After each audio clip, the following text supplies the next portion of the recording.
ఒక చిన్న అంశం బ్రిటిష్కి సంబంధించింది. రిషి సునాక్ సడన్గా రాత్రి చార్లెస్ దగ్గరికి వెళ్ళిపోయి నేను పార్లమెంట్ రద్దు చేస్తున్నానంటే ఆయన కూడా వెంటనే ఒప్పుకోవడము, ముందస్తు ఎన్నికలు వెళ్ళడము.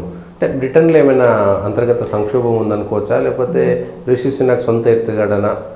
రిషి సునాక్ లేబర్ పార్టీకి సంబంధించిన వ్యక్తి. లేబర్ పార్టీలో రిషి సునాక్ ప్రభుత్వం ఏర్పడే ముందే చాలా కీలకమైన అలజడి జరిగింది. రిషి సునాక్ ప్రధానమంత్రి కావడానికి ముందు ఇంకొక లేడీని ప్రధానమంత్రిగా లేబర్ పార్టీ ఎన్నుకుంది. అతి కొద్ది కాలంలోనే ఆమెని ప్రధానమంత్రి పదవి నుంచి లేబర్ పార్టీ తప్పించాల్సి వచ్చింది. ఆమె కొన్ని పాలసీల కారణంగా రిషి సునాక్ను ఎన్నుకోవాల్సి వచ్చింది. ఆ టైంలోనే రిషి సునాక్ సరైన వ్యక్తి కాదా ఇటువంటి చర్చ తీవ్ర స్థాయిలో బ్రిటన్ లేబర్ పార్టీలో అంతర్గతంగా జరిగింది. ఈరోజు కూడా లేబర్ పార్టీ చాలా విషయాల్లో నిలువుగా చీలిపోయింది.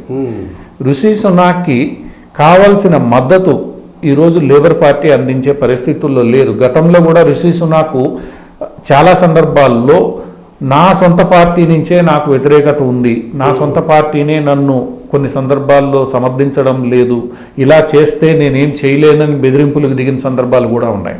సో ఈ మొత్తం ఒకటి లేబర్ పార్టీ అంతర్గతంగా ఉన్న విభజన, రెండోది ఈరోజు ఆ దేశం ఎదుర్కొంటున్న పరిస్థితులు అంటే బ్రెక్సిట్, ఏదైతే యూరోపియన్ యూనియన్ నుంచి బయటికి రావడం, ఆ బయటకు వచ్చిన తర్వాత పరిస్థితుల్ని చక్కదిద్దుకునేలోగా కోవిడ్ రావడం, వీటన్నిటి దృష్ట్యా బ్రిటన్ ఆర్థిక మాంద్యంలోకి వెళ్ళిపోయింది.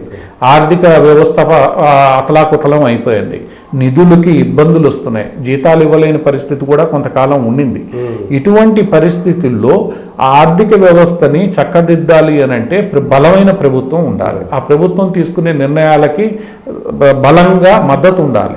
ఆ మద్దతు సొంత పార్టీ నుంచే లేని పరిస్థితుల్లో రిషి సునాక్కి మిగతా ప్రజల నుంచి మద్దతు కూడా దొరకడానికి కష్టం అవుతుంది ఏ నిర్ణయం తీసుకున్నా.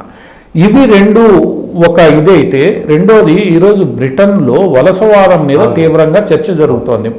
ఈ వలసవాదాన్ని కంట్రోల్ చేయాలి, ఎందుకంటే ఒక్కోసారి ఈ వలసవాదం కారణంగా దేశంలో అంతర్గతంగా ఇబ్బందులు వస్తున్నాయి. ముఖ్యంగా ఆఫ్రికా నుంచి, గల్ఫ్ నుంచి వచ్చిన పలువురు ముస్లిం వీళ్ళ కారణంగా సామాజికంగా వీళ్ళ కారణంగా ప్రధానంగా ముస్లింల కారణంగా అక్కడ సామాజికంగా లేదా అక్కడున్న కల్చరల్ ఇష్యూస్లో కారణంగా అక్కడ అలజడి చెలరేగుతోంది.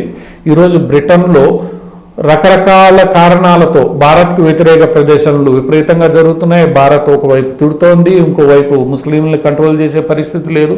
ఇవన్నీ కూడా అంటే ఒకటి లేబర్ పార్టీలో అంతర్గతంగా మద్దతు అంతగా రాకపోవడం, రెండోది బ్రెక్సిట్ తర్వాత కోవిడ్ తర్వాత ఏర్పడిన ఆర్థిక పరిస్థితులు, మూడోది వలసవాదుల కారణంగా దేశంలో ఏర్పడుతున్న అలజడి, వీటన్నిటినీ కంట్రోల్ చేసుకోవాలి అని అంటే బలమైన ప్రభుత్వం ఉండాలి. ఆ బలమైన ప్రభుత్వాధినేతకు సొంత పార్టీతో పాటు ప్రజల మద్దతు గట్టిగా ఉండాలి. అది లేనప్పుడు ఏమవుతుందంటే నువ్వు బలమైన నిర్ణయాలు తీసుకోలేనప్పుడు నువ్వు విఫలమైపోతావు.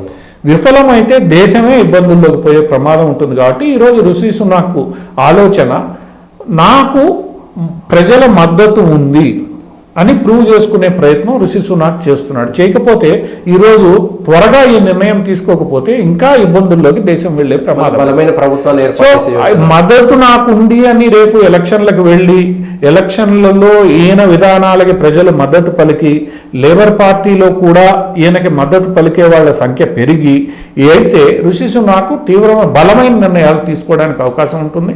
దాంతో ఈ 3 సమస్యలను ఎదుర్కొంటున్న బ్రిటన్ని వాటి నుంచి బయటికి పడేయడానికి అవకాశం ఉంటుంది. ఇది ఒక రకంగా రాజకీయంగా దేశాల్లోని పరిస్థితుల కారణంగా రిషి సునాక్ తీసుకున్న నిర్ణయం. ఇది ఏ రాజకీయ పార్టీ అయినా, ఏ రాజకీయ నాయకుడు ఏ దేశంలో అయినా ఇటువంటి పరిస్థితుల్లో ఇలాంటి నిర్ణయం తీసుకుంటారు. తీసుకోవడం ద్వారా నేను ఏదైతే గట్టి నిర్ణయాలు తీసుకుంటున్నానో ఇదిగో ప్రజలు నాకు మద్దతు ఇచ్చారు.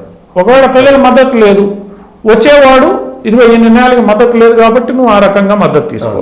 ఇది ఒక రాజకీయ వ్యూహంలో భాగంగా రిషి సునాక్ తీసుకున్న చర్యగానే మనం భావించాలి.